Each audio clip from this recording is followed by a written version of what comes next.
Hello, friends. Yeah.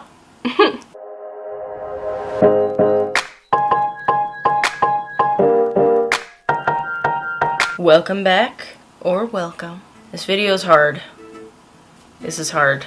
I feel like I want to hide myself. A new treatment plan for my complex PTSD. I guess I could call it a treatment plan. I'm looking into a new tool for the treatment of my complex PTSD.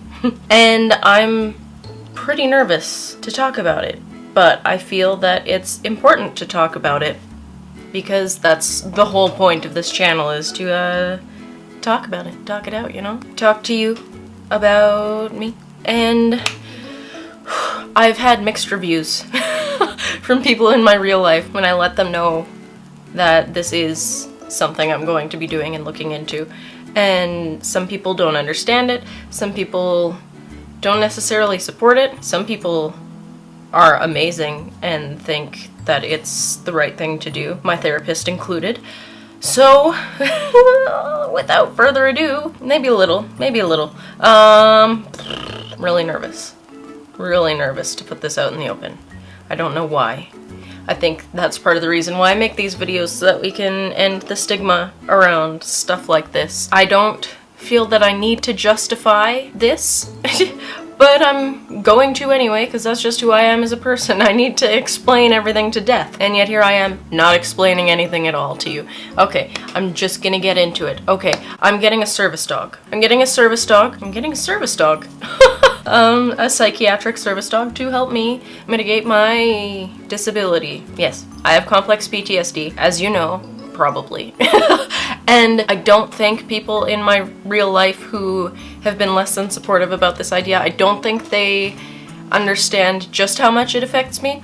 So I'm going to explain it a little bit. I'm going to talk to you about why I'm getting one and how I'm getting one. The why part of this is that complex post-traumatic stress disorder has a huge impact on my life.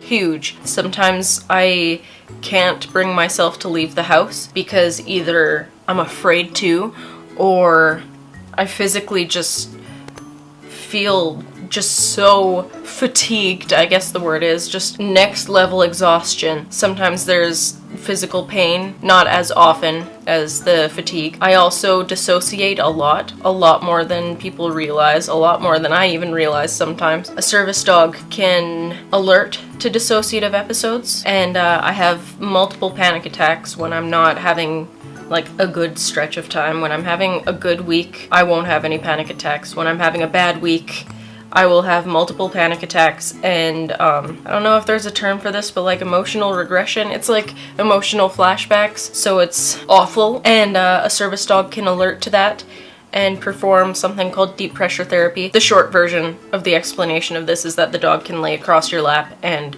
the pressure tells your nervous system like, hey, you're gonna be fine. It's good, it's good. Yes, while I could just get a weighted blanket, like I want a weighted blanket. There's one on my Amazon wish list, link below. But a blanket can't alert you before it happens. And I have a lot of, I want to say guilt, I don't know, I feel guilty and self-conscious about getting a service dog because I look fine. I look like there's nothing wrong with me. And even my boyfriend who lives with me sometimes has no idea that I'm dissociated or panicking because, well, A, we have very different work schedules, and B, dissociation doesn't look like it does on TV, I guess, if that makes sense. Do you even see dissociation on TV? Probably not. One day.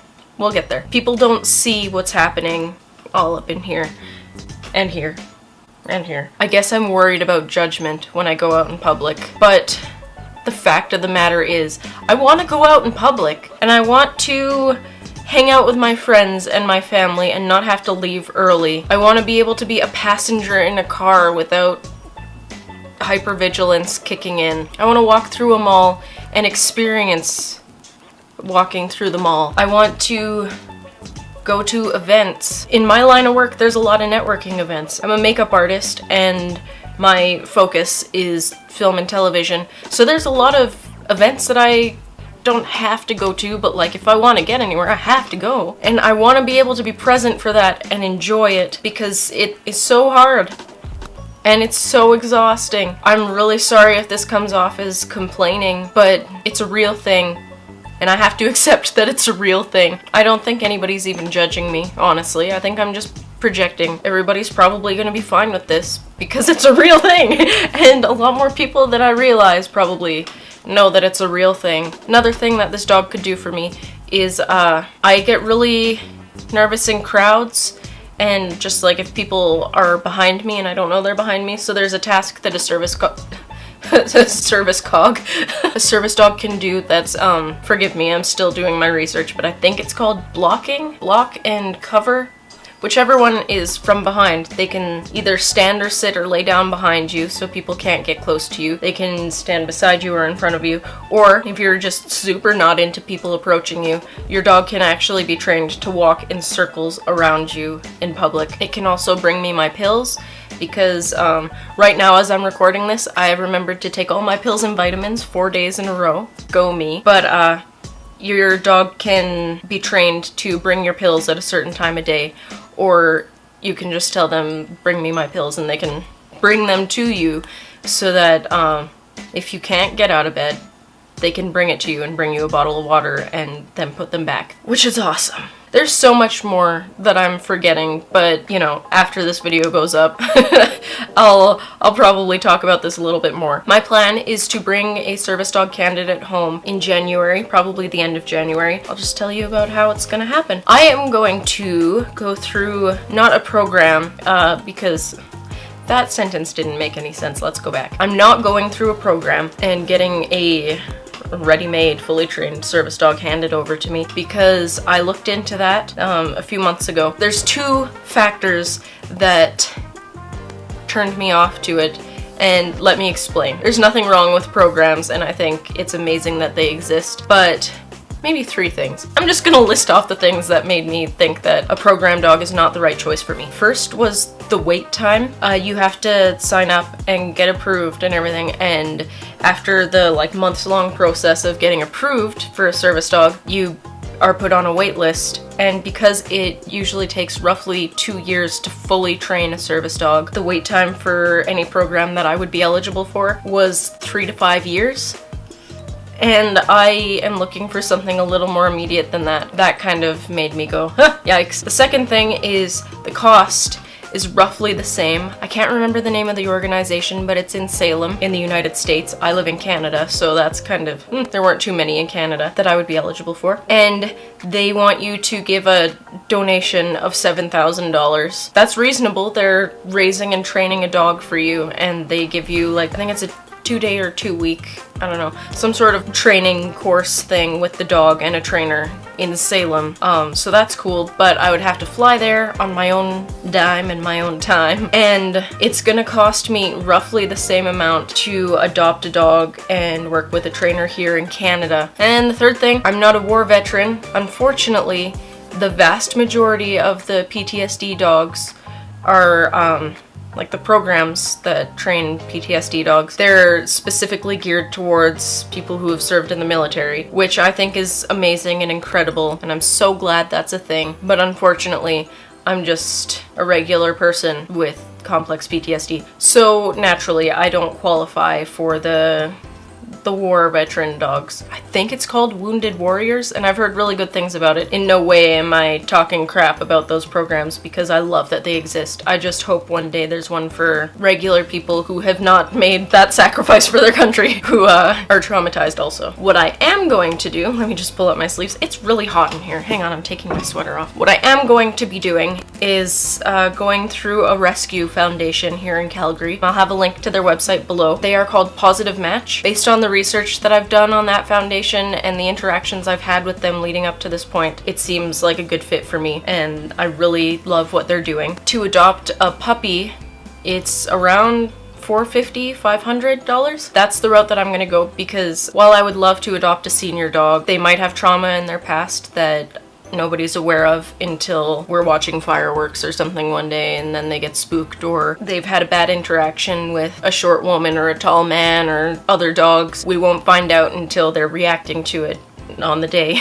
So that's my reasoning for wanting a younger dog. I'd like a puppy, because then I can train it from scratch and tailor its training, I guess, to exactly what my needs are. I was in communication over the summer with Positive Match Rescue Foundation. They told me that at the beginning of December I can contact them about taking a puppy home in January, maybe the end of January, middle January. We can temperament test a bunch of puppies, and from my understanding I would have first pick of the litter, because they often have litters of puppies coming through, or pregnant dogs coming through. That is encouraging for me, and I've been keeping an eye on their website just to see what kinds of dogs are coming through and stuff, and I've seen, I think, 2 or 3 litters of puppies come through in the past few months since I've been in contact with them. So I'm super optimistic about this, and I'm really excited to do this and have this companion. I already have my dog Marco. He's laying on the floor over here sleeping. He's a very good boy. He is the family dog, and it's really important for me to have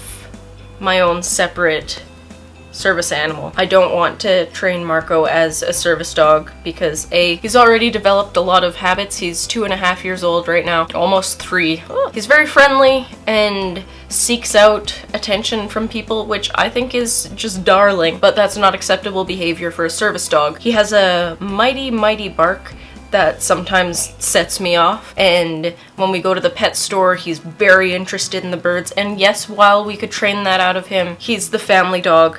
And for me personally, I need that to be separate. And my boyfriend's really happy about that too. He doesn't want me to train him as a service dog. He's our little baby. Like, I don't want him to go to work. He's so young. He doesn't have to start paying his way till he's like 5.